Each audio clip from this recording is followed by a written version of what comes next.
Hello everyone, welcome to Corvet. So in this lecture we'll be just discussing about the pharmacokinetics in one go.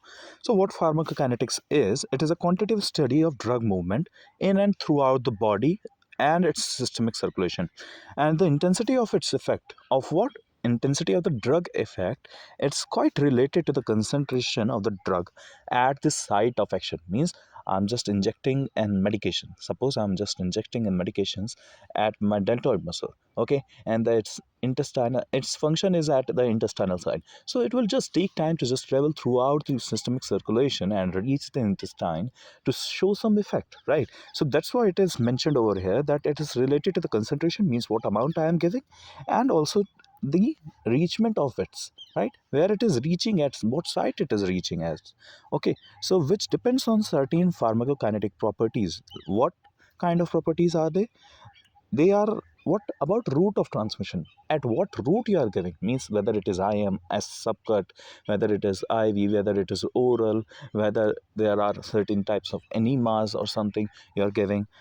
Now the dosage of the drug, the frequency of the drug, the duration of action of that particular drug, and the peak action of the drug are certain pharmacokinetic properties which define the, what, a study of a drug. Okay, that is what pharmacokinetic is. Now there are four processes that we generally discuss when we discuss the pharmacokinetics. Those are absorption, distribution, metabolism, and elimination. We'll just discuss all of them one by one in a sequence. Okay, so what's an absorption is, means what amount of drug you're taking, it is getting absorbed from a certain site, right? If you're just orally taking something, any medication, either it could just be absorbed from your oral cavity, right? Whether it could be absorbed from your stomach or intestine. Okay, there are certain sites from your in your body from where you are going to just, what, absorbing those drugs, right? In a similar fashion, that sometimes we just give injectable, means you have got injections in your early days. Okay, so when you are getting injections, so you are getting injection either in the subcut, either in the muscular, or either directly into your veins, right? These are certain sites. So these are the sites where certain time of absorptions are required. We'll just talk about, if you are giving an IV drug and you are giving an oral drug, which of the drug is just making an action quick. Obviously it would be, what, an IV drug. Why? Because the ultimate site is going to be reached only through the systemic circulation, right? And when you are giving an oral drug, it will just get into your body. First of all, it will get into your GI tract, right? Then it will just dissolve itself. Then it will get absorbed from the blood vessels that are there in your intestine or stomach. Okay, then it is getting distributed throughout the body to just reach to the site of action. But in IV injectable, what we are doing, we are just directly giving it into the systemic circulation, so it does not require any time to just get into, right, and show an effect as quick as possible, because we are just skipping certain step of just orally feeding that drug to the animal, it getting absorbed. We are just skipping the time, right? That's why the IV is a quicker option. So just we'll just discuss all those things. Okay, so what absorption, only a fraction of drug that is absorbed is available for action, means the drug that is not getting absorbed and it getting excreted as it is not going to show any effect, right? Quantity and the rate of the drug absorbed is going to be determining the drug action, right? Now there are certain factors we are going to discuss about the absorption: molecular size and the concentration. If the molecular size will be quite large, the solubility or the absorptivity would be less, right? Degree of ionization we will just discuss later. Okay, lipid solubility we will discuss. Dosage form, there are several dosage form are there. Chemical and physical properties and the interactions of the drug. Okay, gastric motility, its secretion and its emptying, means, see what happens when there is an content, food content in your stomach, right? So the drug will be going to absorb slowly. Why? Because it is not getting an enough area to get absorbed, right? Because there is food also. So that's why we just, there are certain drug which we prescribe before food, like pantoprazole. Okay, and there are certain drugs that we prescribe after the food, right? Because we want an action according to the, what, the need, the necessity that is there. We want the acid secretion, gastric acid secretion to reduce. That's why we just give pantoprazole earlier, before the food, right? That's what the functions came in. Now, if we talk about in intestine, the similar motility, secretions, and the transient time, the fluid volume within the GIT, I just discussed that, osmolarity of the intestinal content, intestinal blood flow, and the lymph flow that I just okay, discussed with you. Functional and structural integrity of the gastric and intestinal epithelium. Drug ka biotransformation within the intestinal lumen is also a factor of absorption. Okay, volume and surface area of the absorbing surface. If the absorbing surface is less, obviously it will just absorb a less amount of drug per unit time, right? The presence of food in the stomach, obviously I just told you that if there is a full stomach, there would be a delay in absorption. Okay, and now coming on to the degree of ionization. See, remember, whenever there is a non-ionized drug, it will be highly lipid soluble and it will be absorbed more quickly as comparison to a drug which is ionized. Okay, this is a point, just remember. Okay, so the degree to which the drug are lipid soluble is determined by the pK and the pH. Okay, they are certain terms, right, of the medium containing the drug. Now, what pKa is, it is the condition where the drug is 50% ionized and in the 50% non-ionized state, right? Now, the weak bases are poorly absorbed from the stomach. Why? Because see, weak bases are there in the stomach. There is an acid, right? Weak bases are getting ionized. If the drug is getting ionized, it won't be just absorbing as quickly as a drug which is non-ionized, because non-ionized drug is quite highly absorbable due to its highly lipid soluble activity, right? While the ionized drug are quite what, hydrophilic. Okay, in the similar fashions, so the weak bases are better absorbed from the small intestine, where the environment pH is more alkaline. Now, talking about the for the weak acids, the pK value is defined as pH plus log concentration of unionized divided by concentration of ionized, right? In the similar fashion, just opposite in the log section, for the weak bases, the pKa is pH plus log concentration of ionized divided by the concentration of non-ionized. And if we'll just talk about, weak acid drugs are better absorbed at the stomach, and the weak basis drugs are getting better absorbed in the small intestine. Talking about the acidic and the basic drugs, so the example of the acidic drugs are aspirin and barbiturates, and the example of the basic drug are atropine and the morphine. So drugs are absorbed better in empty stomach. This is a point to remember. Now, highly ionized drugs are absorbed slowly when given orally. So these drugs like amikacin, gentamicin, neostigmin, these all drugs are highly ionized. If they are highly ionized, obviously they are getting low solubility, high solubility and low absorptivity, right? Now, drugs that are susceptible to acid protease destruction in the stomach, so they have to be given, how they are to be given, by some enteric coating. You have must have just eaten medications that are coming in the encapsulation form, means in the capsule form, right? So these are to just prevent the destruction of the medication or the drug by the action of the acid, right? So that's why they are called as enteric coated. So in veterinary, we generally we do not use the oral medication more, but yeah, there are oral medications and in enteric coated also. So for an example, penicillin G and insulin are generally given. Now, talking about the certain vitamins and salts, which are getting absorbed from the intestine. So from duodenum, vitamin B1 and iron is getting absorbed. From ileum, vitamin B12, A, D, E, K are getting absorbed. From large intestine, water, sodium, chlorine, and potassium are getting absorbed. Now, talking about the IM and the subcut route. So for the IM, the drug is getting absorbed within 10 to 30 minutes, right? Now, major factor, what is the major factor is that what amount of blood flow or the vascularity is there to the particular site of injection. Means a muscle, there are several muscle, right? But not all muscle is highly vascularized, right? So the muscle which is highly vascularized will be getting what, will be helping in what, getting the drug into the circulation more rapidly, right? So that's what's the factor which is more important, right? So the factors like the lipid solubility, the concentration of the drug, volume of the injection, and the vascularity at the site of injection are the major factor of absorption through the IM route, right? Absorption from the site of fat is getting delayed. It is a point to note. Okay, so absorption may lead to increase, means you can just increase the absorption by certain mechanism like heating, massaging the site of injection, or you may facilitate by certain enzymatic injectables like hyaluronidase solution to just facilitate the rapid absorptions. Now there are certain drugs like DMSO, we just prefer them in during the laminitis condition in the horses.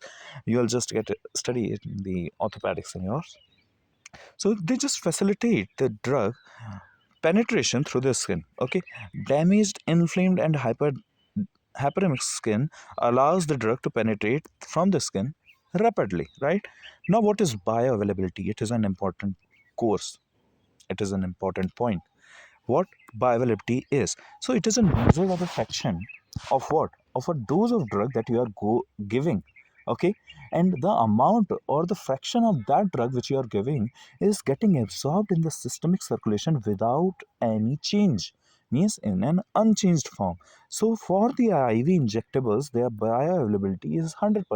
Why? Because there is no first pass metabolism. There is no first pass metabolism in this. Okay, so it won't be creating any of the change in the drug, and that drug is directly we are giving into the systemic circulation.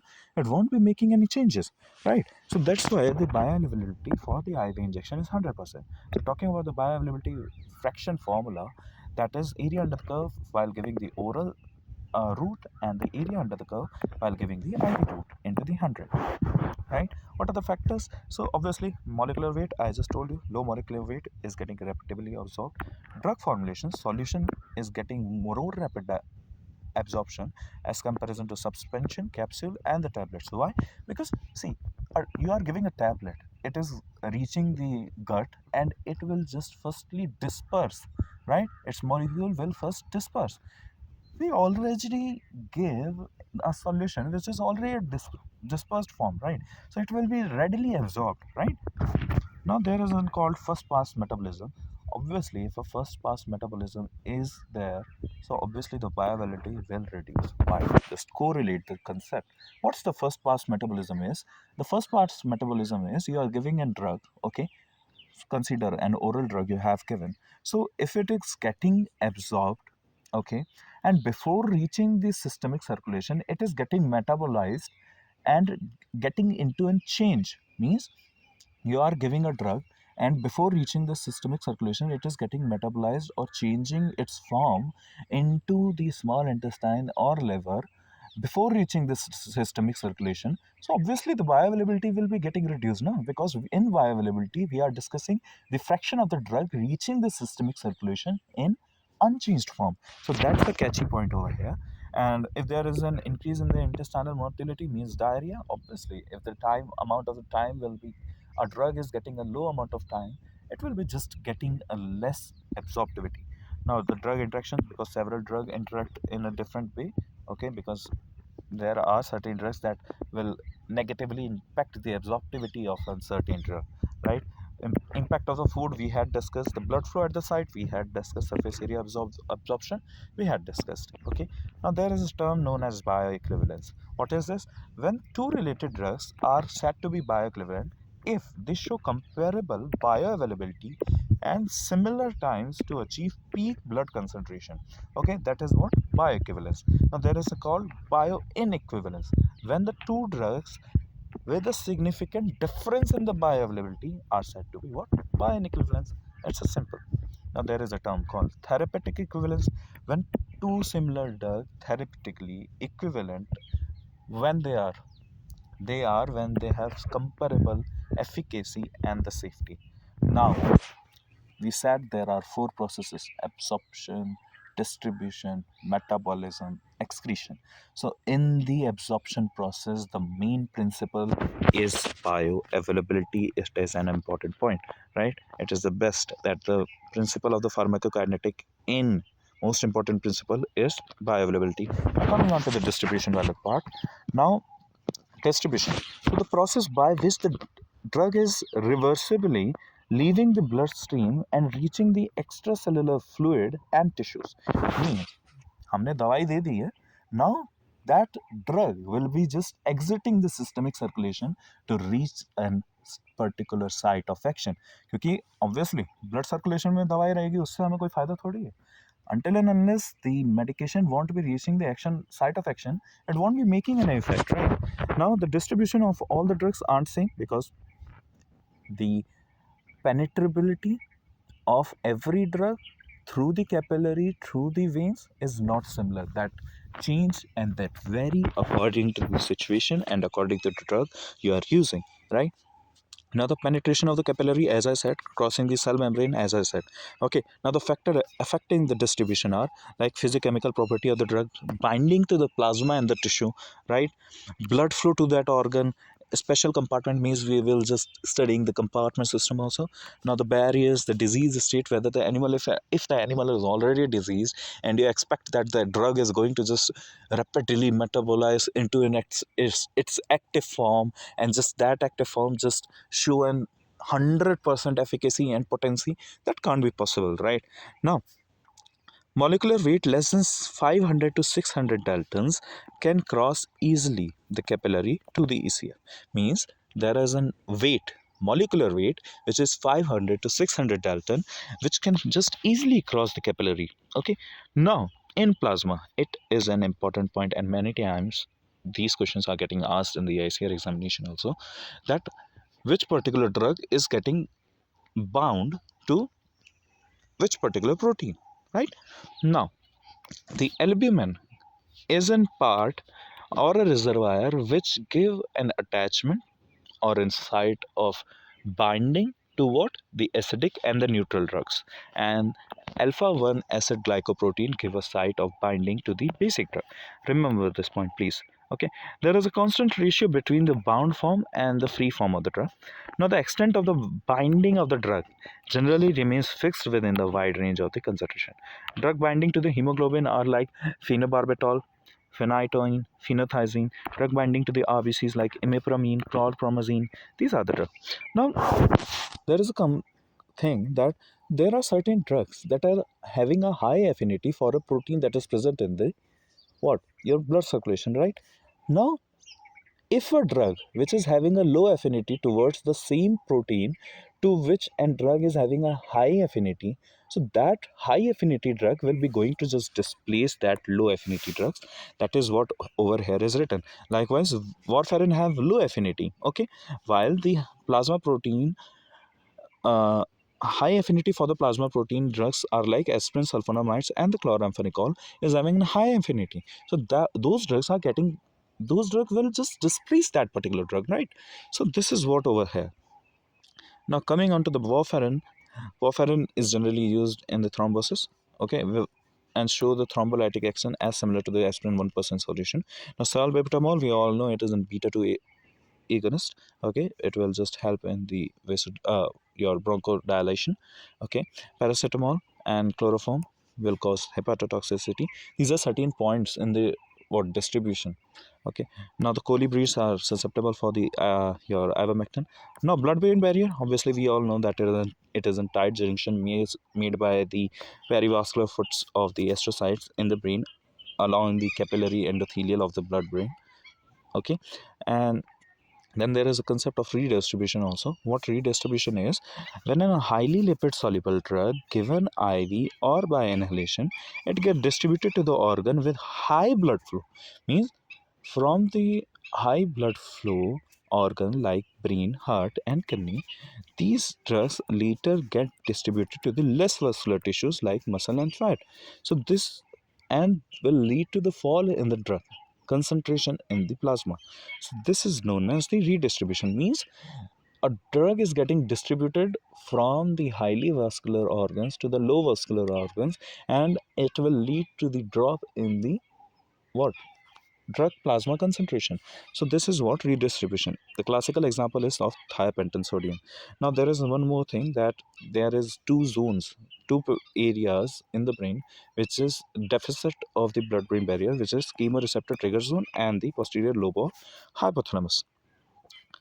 Now, there are certain efflux carrier like PGP protein present in the endothelial cell that extrudes the drug as they enter the brain. Now, dopamine can't enter the brain, but levodopa can, because there are certain reasons behind this. Okay.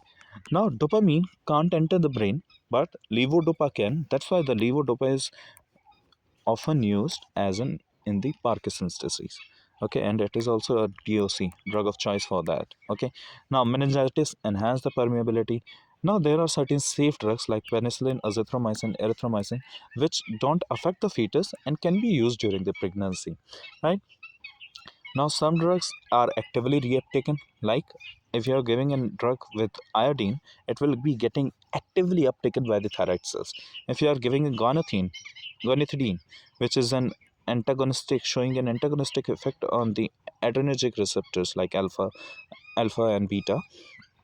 So these are used as an antihypertensive, right? Now coming on to the metabolism or the biotransformation.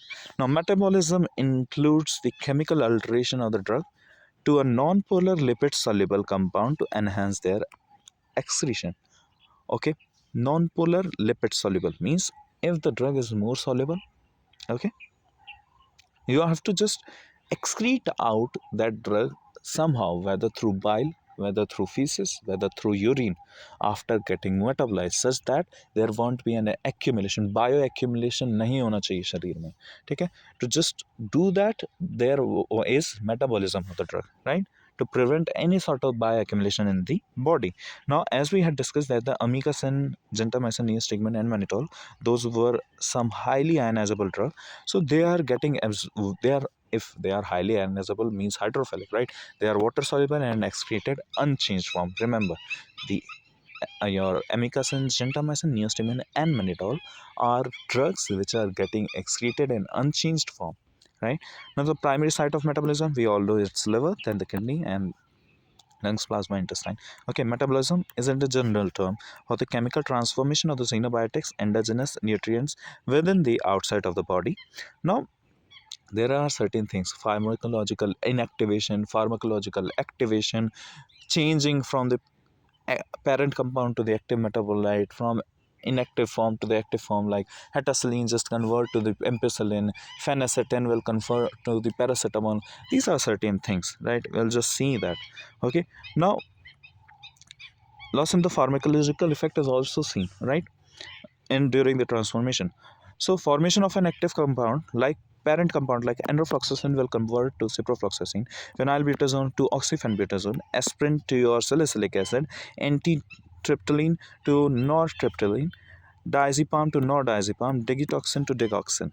Okay, these are certain parents compound to the means conversion is there in the body. Whenever we just give enrofloxacin into an animal, okay, for any causative agents, it doesn't mean that the enrofloxacin is as it is getting an impact on the body. It is not.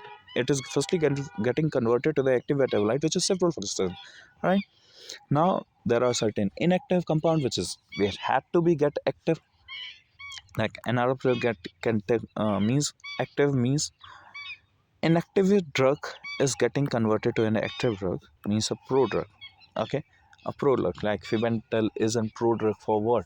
Fenbendazole. Okay, you have to just remember these all things, right? Now enalapril will be converted to enalapril, hetacillin to the ampicillin I told you, prontosil sulfanilamide, phenacetin to the paracetamol, pyrampicillin to the ampicillin, levodopa to the dopamine. That's why I told you that we give levodopa, okay, because it can easily cross the blood brain barrier, but dopamine cannot.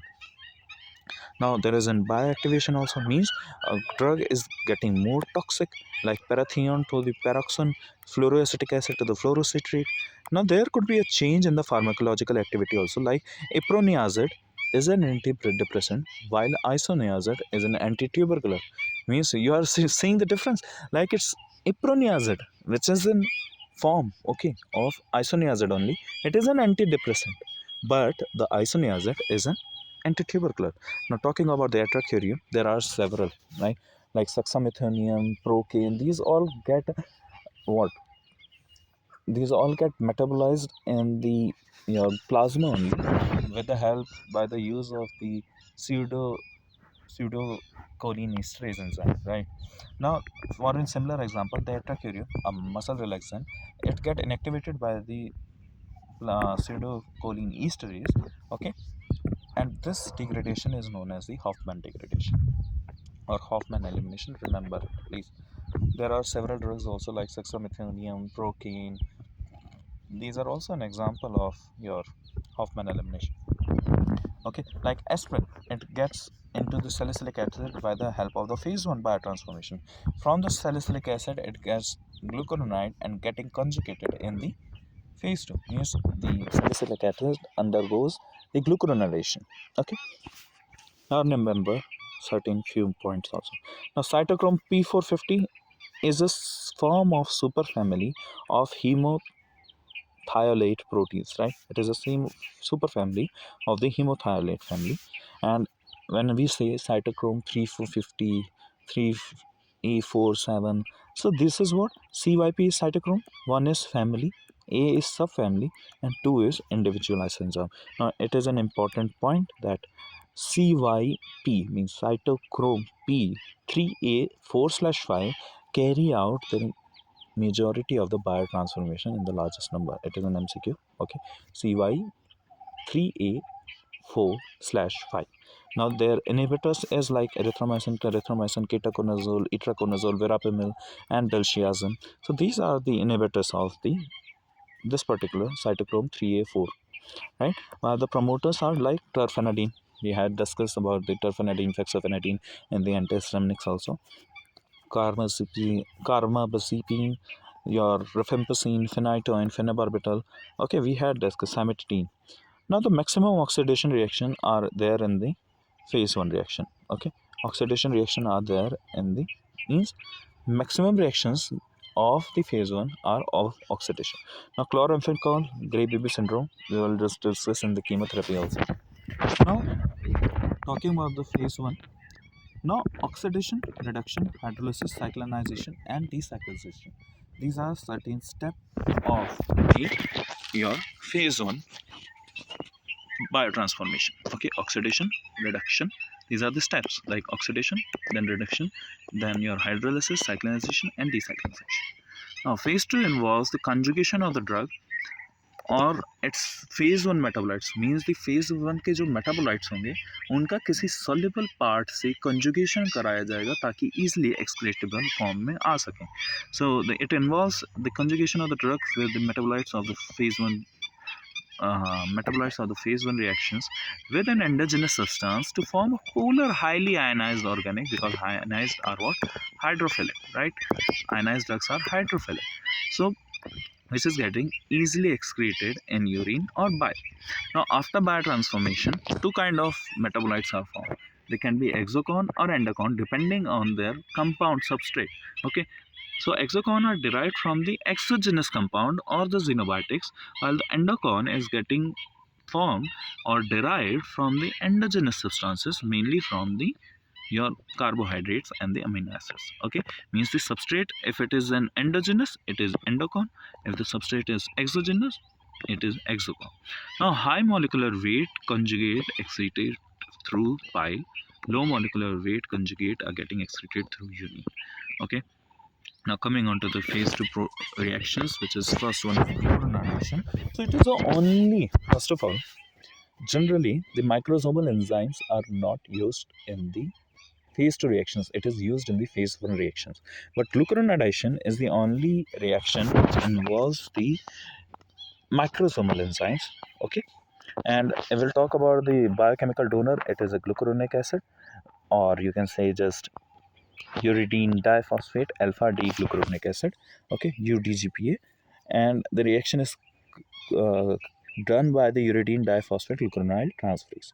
Means it is the only reaction. First of all, first point is only reaction done by the microsomal, which is the substrate glucuronic acid, or you can say uridine diphosphate alpha the glucuronic acid, which is carried by an enzyme known as the uridine diphosphate glucuronide transferase, right? And these are present in the microsome. Now remember a point: there is a decrease in the activity of the enzyme in the cases of the cat, while the fish don't have enough endogenous what glucuronic acid to just being the substrate to add in the metabolite of the phase 1 reaction to just excrete.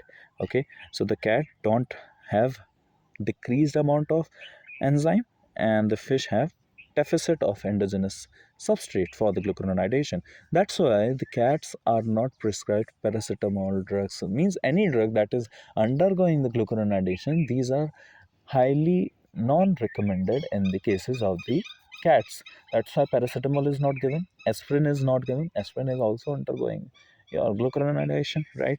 So in cats, aspirin paracetamol is not given, as the paracetamol is, I just discussed this with you. Now the compounds with the OH and the COOH group are easily conjugated with the glucuronic acid. For an example, you can just have an example like chlorantraniliprole and the morphine. Acetylation, so the cofactor is acetyl coenzyme A, means the substrate. It is a non-microsomal, okay, and the enzyme which is an acetyl transferase. Now dogs and foxes do not acetylate what? The aromatic amino groups due to the deficiency of the arylamine acetyltransferase enzyme. Okay, so this enzyme is absent in the cases, means the deficit, not absent. It is deficit in the cases of the dachshund and fox. So it is not a true detoxification process. It is a process. Remember, it is a point that it is not a true detoxification process, because occasionally it results in decrease in water solubility of amine, thus increasing the toxicity. So remember the example that sulfonamide getting under what? Acetylation. So acetylation and acetyl coenzyme A is the substrate, and acetyltransferase is the enzyme, and it is a non-microsomal, your non-microsomal reaction, and it is not a true detoxification process. Now talking about the sulfations, so the donor is PAPS, which is 3-phosphoadenosine 5-phosphosulfate. Okay, phosphoadenosine phosphosulfate, just remember it like PAPS. Okay, enzyme is sulfotransferase. So in pigs it's limited, but in the cat it is important due to the absence of the glucuronidation. And functional group like phenol, alcohol, hydroxylamine, these all can be just getting used in the your what? Your sulfations, right? Now note that thiosulfate used in the cyanide poisoning, okay, because thiosulfate is sodium thiosulfate is widely used in the your uh, toxicity cases of the toxicity of the cyanide. So as it is a sulfur, it is donated to the cyanide, forming a thiocyanate, which is a water soluble, such that it will be easily excreted. So that's why thiosulfate, sodium thiosulfate, is given in the toxicity of the cyanides, right? Now coming on to the methylation, so SAM, S-adenosyl methionine, and the cysteine act as an what? Methyl donor. Methyl transferase is an enzyme which is getting used in the your reaction of the methylation for biosynthesis of the adrenaline, melatonin, and the inactivation of the histamine. It is also used. You have methyl transferase. We just discussed that also in the histamine production. Also, that the methyl transferase is getting used to just degrade out the histamines, right? Now, nucleotide synthesis for activation of the purine and the pyrimidine antinucleotide in cancer chemotherapy is also used, right? Conjugation with the glutathione and the mercapturic formation, right? What happens? These GSH glutathione have a strong nucleophilic character due to the presence of a thiol group, okay, which conjugate with electrophilic substrates which are potentially toxic and protect the tissue from the adverse effect. Okay, so this glutathione is excreted the conjugate as such as bile and metabolized to mercapturic acid and excreted through urine. Okay, now coming on to the conjugation with amino acid. So the most important conjugation is with glycine. Means if we just talk about see the excretion or the conjugation process in the phase 2 reactions with the help of the peptides or amino acids. So the main amino acid is glycine, while other are glutamine in the case of man and ornithine in the birds, right? Now drugs like salicylic acid, nicotinic acid and cholic acid are getting metabolized. So the alcohol is generally by the dehydrogenase enzyme, allopurinol by xanthan oxidase, succinylcholine, I told you that too, and the Hoffman elimination, adrenaline by monoamine oxidase. Now, metabolism of the drug is inhibited by the long action of the inhibitor enzymes. I have told you that too also, like erythromycin, ketoconazole, that were also what inhibitors of the CY3A4B 4 and 5, right? Inhibitors like chloramphenicol, cimetidine, dicamerol, isoniazid, ethanol lead to the increased drug effect, right? Now enzyme inhibition result in decrease in the metabolism, increase in the what T half means half life means अगर enzyme को हमने inhibit कर दिया उससे क्या क्या होगा metabolism reduce हो जाएगा टी हाफ उसका बढ़ जाएगा ड्यूरेशन ऑफ एक्शन उसका बढ़ जाएगा एफिकेसी टॉक्सिसिटी भी बढ़ सकती है means if a drug is a toxic drug then if you are getting inhibiting its excretion then obviously it will be just potentiating the toxic effect of that drug, right? Undesirable drug interaction could be there. Now enzyme inducer are like phenobarbital, phenylbutazone, phenytoin. These are drug inducer. We just discussed that also in the your cytochrome part. Now rifampin, it will increase metabolism. Okay, it will decrease the T half. Okay, because it is an inducer, so it will decrease the T half, increase the metabolism, duration of action will be reduced, the efficacy will be reduced, drug toxicity will be decreased, and the chances of the drug interaction increases. Now talking about the losartan, which is also an antihypertensive drug. Okay, effective in man was less often used in the animals.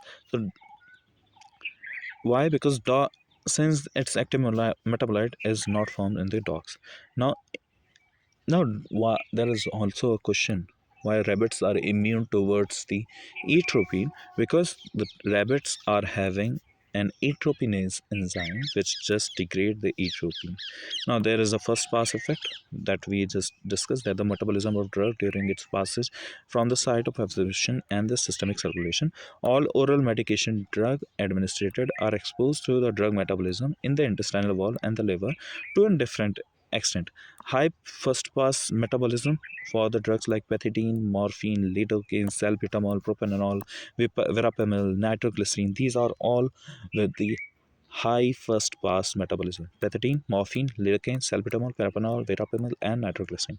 Now first pass effect is the loss of the drug through the biotransmission before it's reached the systemic circulation. That's why it reduces bioavailability, right? We had discussed. Now coming on to the excretion. So the process by which the metabolites are getting excreted, irreversibly transferred from the body to the external environment. Excretory organ, except lungs, excrete water soluble and ionized compound more effectively than the lipid soluble and the unionized compound. Means majority of the organ excrete in the water soluble form except the lungs, right? Most effective organ, obviously we all know for the excretion is kidney. Excretion mode could be urine, bile, feces, your milk, your sweat, your skin. Everything can be in mode of excretion, right? Glomerular filtration of the drug depends on their plasma protein binding ability and the GFR rate also. Okay, GFR reduced progressively after the age of 50. Now, tubular reabsorption, the process by which the drug and their metabolite are transported from tubular fluid back into the capillary network. If tubular reabsorption increase, the half-life will increase. Done. If the tubular reabsorption depends on the lipid solubility and the ionization of the drug at the existing urinary pH. See, just understand these points that I am going to just discuss over here. Now the lipid soluble drug filtered at the glomerulus back diffuse into the tubules, thus the rate of excretion will decrease. If there is a lipid soluble drug, obviously it will just penetrate the renal tubular epithelium, right, and get not getting excreted. So that's why the half-life will increase. So the rate of excretion of aminoglycosides like amikacin, gentamicin, tobramycin parallels to the GFR. Why? Because they are highly ionized drug, right? We had discussed that. Now weak bases ionize more and are less absorbed in the acidic urine. See, acidic urine है, week based drug है, ionise होगी तो easily hydrophilic है, easily excrete होगी. So that's the thing. Urine is acidified in morphine and atropine poisoning. That's one point you should remember. A weak acid ionize more and other less reabsorbed in the alkaline urine. It is in similar fashion. The effect of the change of the urinary pH on a drug excretion greatest for a drug having a pK value between 5 to 8. Remember, okay, only in this case the pH dependent passive reabsorption is significant. Not talking about the tubular secretions. So the active transfer of the organic acid and the bases by two separate non-specific mechanisms operate at the proximal tubule. Okay, organic acid transport for the penicillin, probenecid, and the salicylate. Now the basic transport for the thiazide, amiloride, furosemide, and the quinine. Now talking about the drug interactions, so the aspirin, it's blocked the uricosuric effect action of the probenecid and the sulfopyrazone and decrease the tubular excretion of the methotrexate. See, we had discussed that too in the NSAID section, that the aspirin just decrease the excretion of the methotrexate. Now probenecid, it decrease the excretion of the nitrofurantoin, increase the duration of the excretion of the penicillin, impair the secretion of the methotrexate. Sulfopyrazone, it is an important point. All are important. That aspirin decrease the tubular excretion of the methotrexate. Probenecid increase the duration of action of the penicillin and decrease the excretion of the nitrofurantoin. These are important. Sulfapyrazone, it just inhibit the action of the tolbutamide. Okay, remember these points. Quinidine decrease the renal and the biliary clearance of digoxin by inhibiting efflux in the glycoprotein. We discussed P glycoprotein. Now remember, aspirin with methotrexate, probenecid with nitrofurantoin, penicillin and methotrexate, sulfapyrazone with the tolbutamide, inhibition of the tolbutamide action, quinidine with the digoxin. Okay, now colorectics, or means they're just, when you have an intake of these, they promote the bile flow and therefore biliary excretion and enhance the hepatic secretion of the drugs. And now the large polar molecule with the more than 300 are often excreted by the bile and not reabsorbed in the intestine. Now, ability to excrete a polar compound in bile with molecular weight of 300 to 500 is good in dog, chicken, and rat, moderate in the cases of sheep and cat, and poor in the cases of the guinea pig, rabbit, and monkey. Now, the drug which is getting excreted in an unchanged form and the endogenous substances like erythromycin, clindamycin, digoxin, and steroid hormone. Compound excreted as in glucuronide conjugation, chloramphenicol, morphine, sulfur dimethoxine, and trimethoprene.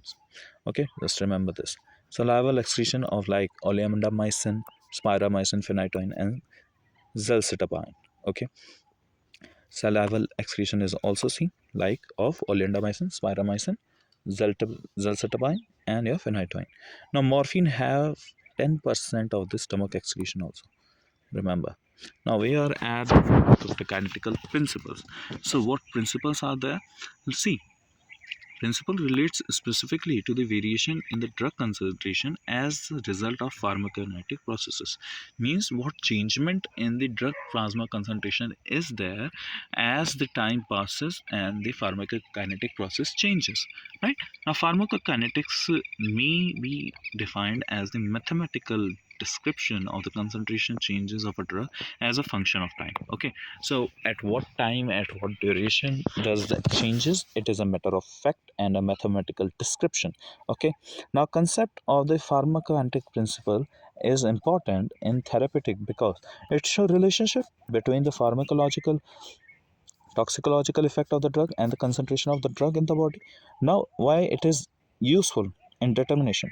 because the rate to which the pharmacokinetic parameters changes, we get to know dose and dosing schedule could be formed, right? Drug concentration which is produced means therapeutic, and your effective concentration of the drug means at what dosage, what dose form we have to give, right? Various body fluids interaction we can just look for. Half life of the drug we can judge after studying the pharmacokinetic principles of the any drug. What effect of a drug, what effect of the disease is there on a state of the drug, and the pharmacokinetic parameters, the nature and the extent of a drug interaction we see, the withdrawal time in the several livestock products we see, right? Now there is a graph, right, of the plasma drug concentration profile. So this graph shows an absorption phase where the drug is getting absorbed. It shows a peak effect over here. Then there is an elimination phase which is defined as beta, right? Now this is all the area that comes under, is the area under the curve. This is the peak effect when the peak concentration is attained in the blood circulation.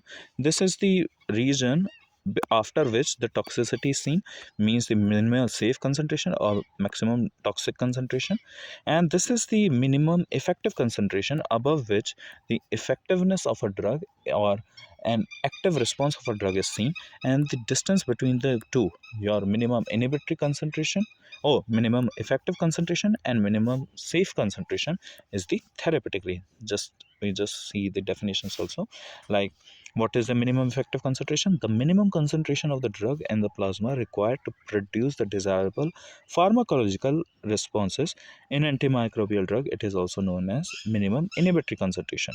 Now, maximum safe concentration or maximum minimum toxic concentration is your concentration of drug in the plasma above which the toxic effect is produced, and above your minimum safe concentration, it is known as toxic level. The toxic concentration between the minimum effective concentration and maximum safe concentration is therapeutic range. Now maximum plasma concentration or peak plasma concentration or C max is, it represents the point of time at absorption when absorption rate equals the elimination rate. This is an important point, right? When the peak action or peak plasma concentration is when the absorption and the elimination rate is equivalent, right? So the highest concentration of the drug is found at that period. Okay, it depends on the rate of absorption and rate of elimination also. Now coming on to the area under curve, it is calculated by the trapezoidal rule. It is the total integrated area under the curve of what? Plasma drug concentration, right? It represents the total amount of the drug that comes into the circulation after its administration. Peak effect, the peak pharmacological effect that is getting observed. Time of maximum concentration, the time which is required a drug to attain the peak concentration in the plasma. Okay, faster the absorption rate, the lower the T max, means if the drug is rapidly getting absorbed into the blood circulation, so the peak time or the peak effect can't be just taking much time, right? Onset action, it's the beginning of the pharmacological response produced by a drug. It occurs when the plasma concentration exceeds the minimum effective concentration, right? Onset time, the time required for a drug to start producing pharmacological response.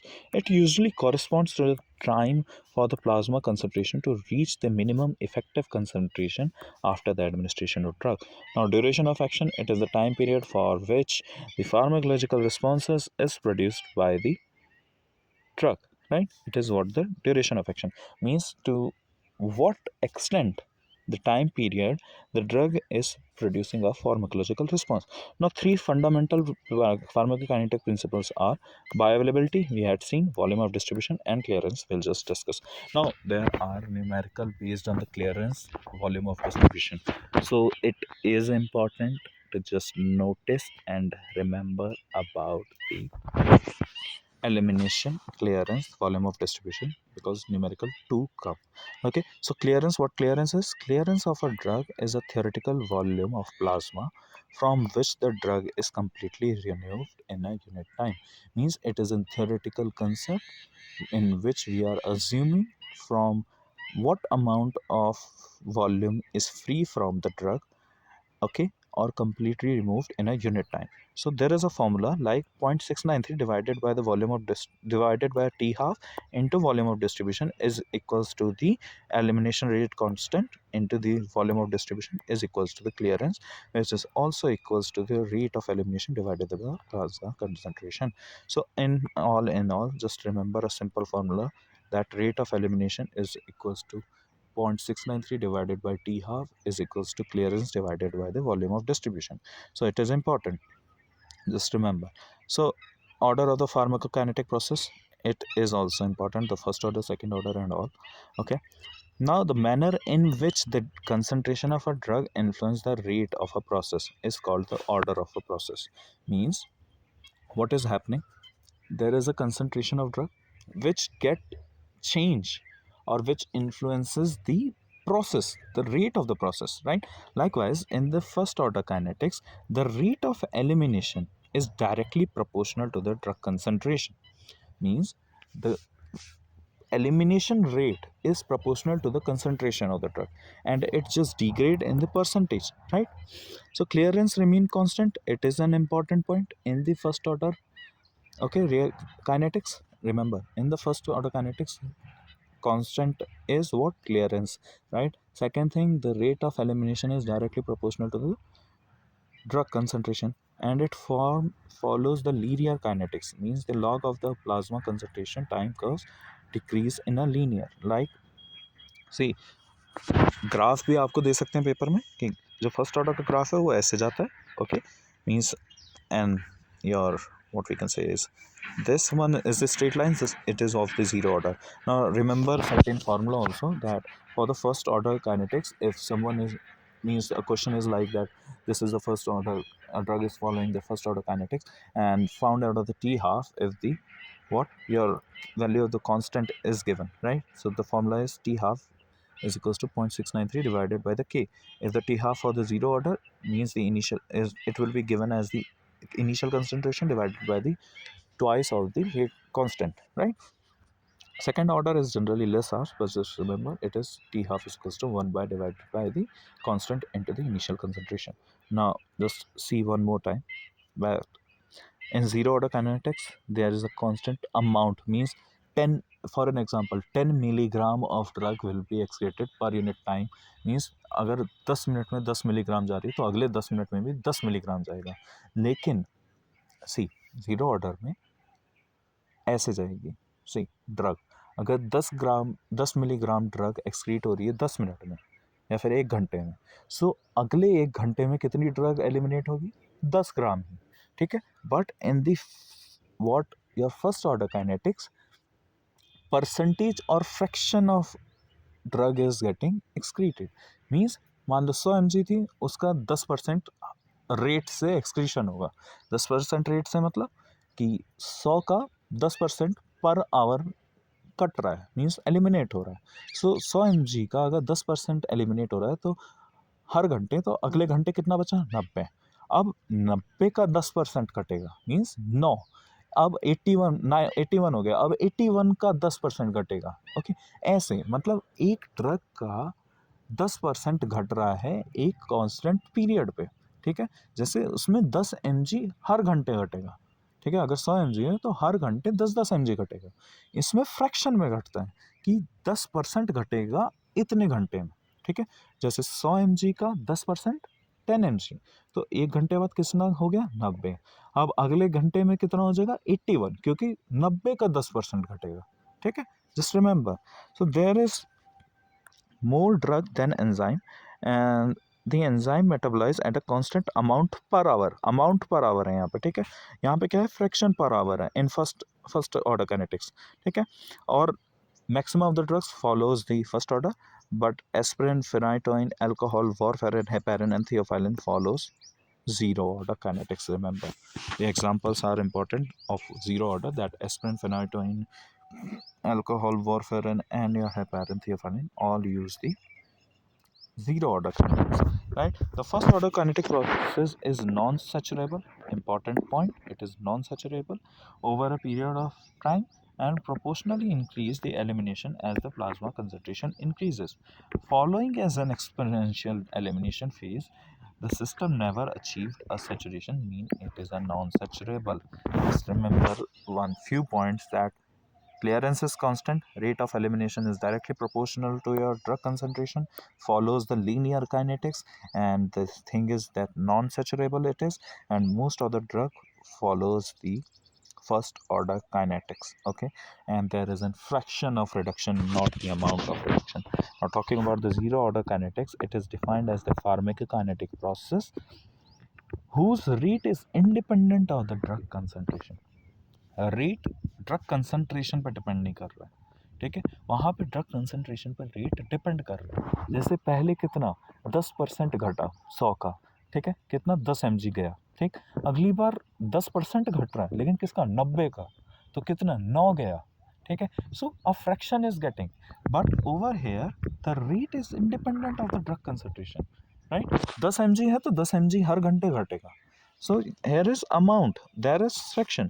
So fixed quantity of the drug is processed per unit time and also known as constant rate kinetics, and that was linear kinetics. So it is a constant rate kinetics and that was linear kinetics. So for an example, phenytoin, aspirin, and we all talked about alcohol, warfarin.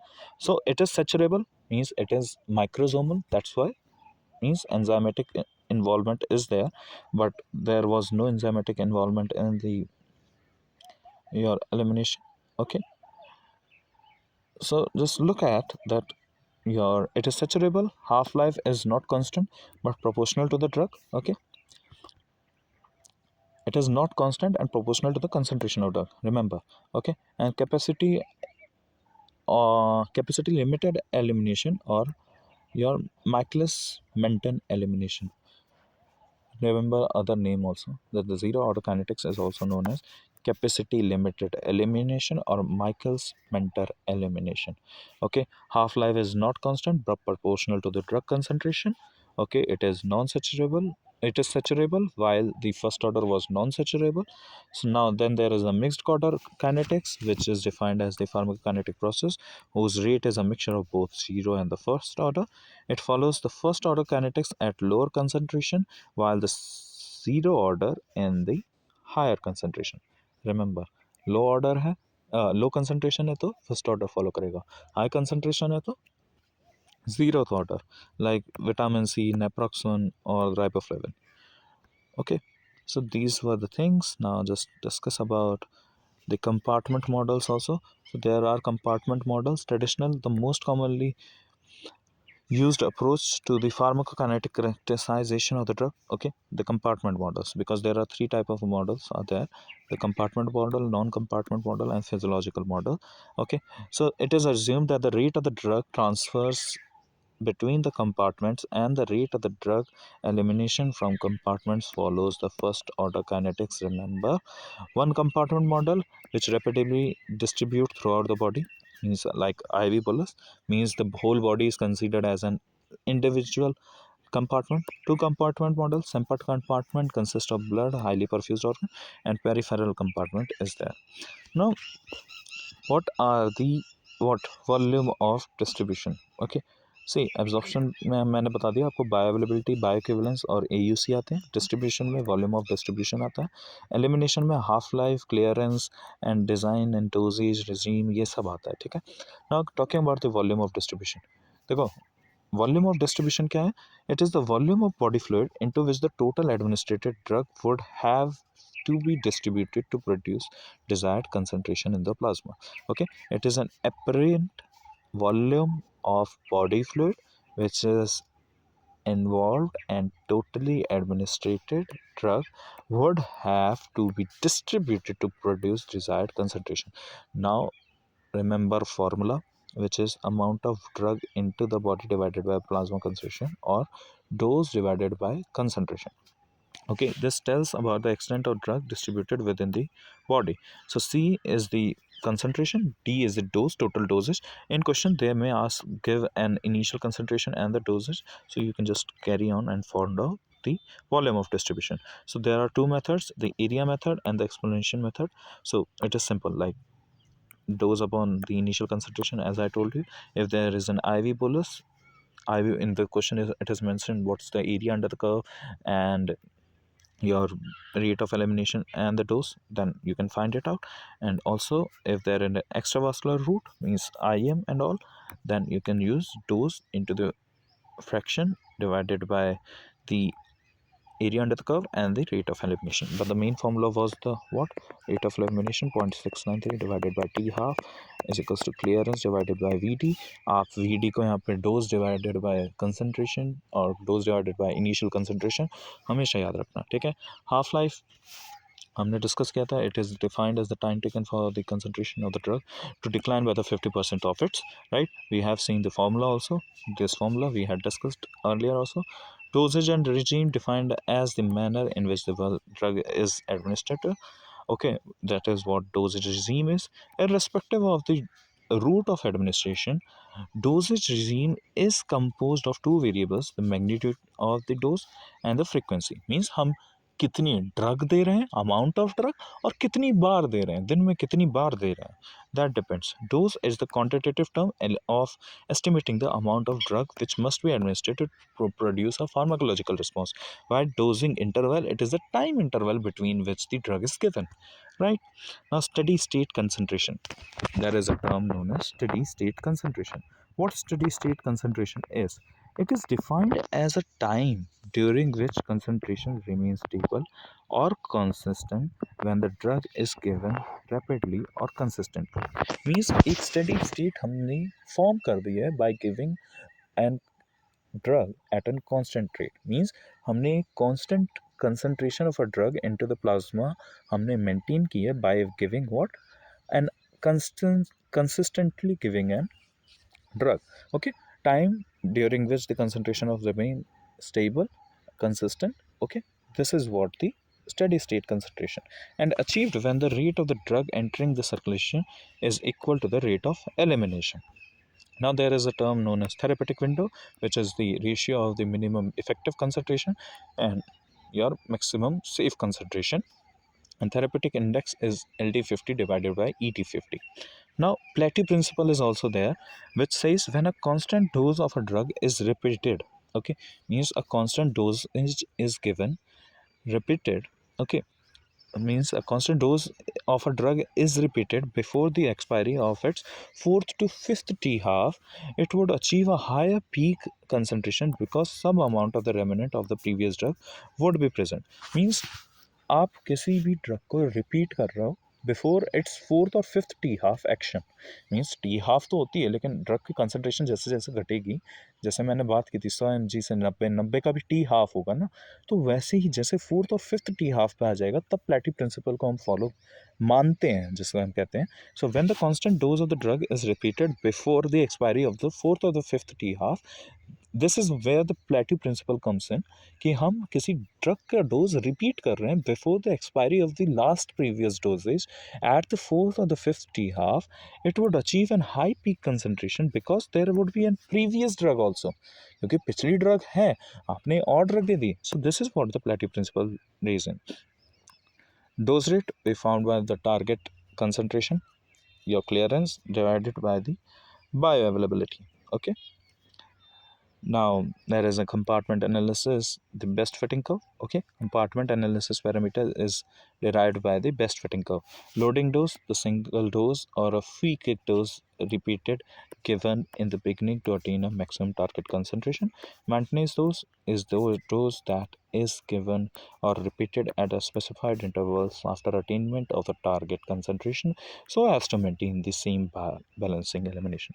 Now here is a quick go to just note, it is directly proportional to the concentration at the drug present. Okay, linear kinetic process we had discussed, the clearance would be constant. Okay, now this follows this expression. Okay, now constant amount per unit of which is metabolized, right? ये fractional है, ये क्या कहते हैं आपका amount पर depend करता है, ये non saturable है, ये saturable है. See, here's the difference. Just see, rate of elimination 10 mg per hour, जैसा मैंने एग्जांपल आपको बताया कांस्टेंट है, यहाँ पे कांस्टेंट फ्रैक्शन है और परसेंटेज है, जैसे 10% per hour. Relation independent of the plasma concentration but it is proportional to the concentration of the drug. Okay, ये हमने पहले ही डिस्कस कर लिया था. Rate of elimination is directly proportional to the drug concentration in the first order kinetics. Half life variable है, decrease as the concentration drops, but it is constant, half life constant है, clearance constant है, but decrease होती है किसमें, आपके zero order kinetics में। Linear है या फिर स्ट्रेट लाइन है, यहाँ पे एक्सपोनेंशियल कर्व है, ठीक है, याद रखना, ग्राफ भी याद रखना, एग्जाम्पल हमने डिस्कस किया ही था, ठीक है। So rate of elimination constant, amount and constant fraction, relationship independent of the plasma concentration, dependent on the plasma concentration, half life variable है उसमें constant है, clearance फर्स्ट ऑर्डर में आपके कांस्टेंट है, वाइल जीरो ऑर्डर में decrease कर रही है। ग्राफ अगर हम देखें तो लीनियर है किसमें, जीरोथ ऑर्डर में, और एक्सपोनेंशियल है आपके फर्स्ट ऑर्डर में। 95% of the drug means majority of the drugs follows their your first order, while majority like alcohol, aspirin, your phenytoin, these all are following zero order. See, now here's the example also. I have just set up certain example, like here what is the question is, like antibiotic is administered, the volume of distribution is given, clearance is given, now calculate the half life. So मैंने आपको बताया था half life calculate करने का formula, पहले तो आप beta निकालोगे, फिर बीटा कैसे, C L divided by V D, अब बीटा आ गया तो आपको पता ही है टी हाफ का फॉर्मूला क्या है, ठीक है। सो ऐसे क्वेश्चन आता है ना। दूसरा टाइप का क्वेश्चन कैसे हो सकता है कि हमने ये डोज दे रखी है, 250 mg हमने डोज दी है, ठीक है, इनिशियल कंसनट्रेशन हमें दिया है, okay. Now find out the volume of distribution. अब वॉल्यूम ऑफ डिस्ट्रीब्यूशन आपको फॉर्मूला बताया था, dose divided by the initial concentration. Now another example, a horse रेस्टीज, डोज आपको बता दिए 300 mg है, ठीक है, इसका प्लाज्मा कंसंट्रेशन कितना था, 2.4 milligram per ml, okay. If the volume of distribution is 37 liters, okay, and the total amount of the drug, what is the total amount of drug remaining in the means अब कितनी बची है, तो हमने पता है V D is equal to dose about the concentration, okay. So concentration कितना हो गया, और dose divided by V D, लो, okay. I hope it is clear, okay. So it is quite simple, V D हमें पता था क्या था, dose about your concentration, concentration इधर चली गई, मल्टीप्लाई होगा आपका फॉर्मूला सीधा। Similarly now first order kinetics में अगर आप क्वेश्चंस देखें तो टी हाफ का मैंने आपको फार्मूला बताया था, उसमें क्या था टी हाफ का फार्मूला आपके जीरो ऑर्डर काइनेटिक्स में, T half is equals to your A naught divided by 2k, that was the T half in the case of the zero order kinetics, and in the second order kinetics it was A naught and k, okay। So just remember, so if the elimination rate constant आपको k दे रखा है, half life निकालनी है किसमें, first order में, so it is a simple formula of the first order kinetics। Now similar, if a drug follows the first order kinetics, हमें T half दे दिया और percentage of the drug eliminated after 12 hour. अब देखो आप ये समझो 12 घंटे हैं, 4 घंटे की इसकी टी हाफ है, तो 4 घंटे बाद उसकी कितनी टी हाफ हो जाएंगी, 3। 12 घंटे बाद कितनी टी हाफ यूज़ हो जाएंगी, 3।